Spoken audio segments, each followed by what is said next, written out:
Finding lessons and assessments. After you've logged into STEMSIMS, select a grade level and category from the drop-down menus, and then select the blue Search button.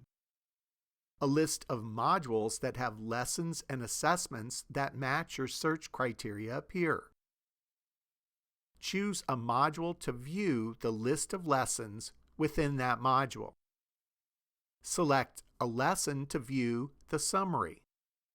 Choose the View Lesson button to see the lesson's written content only.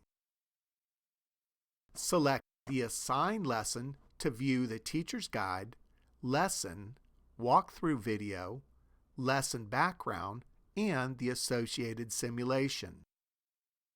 Select the Assign Assessment to view the assessment items for that lesson.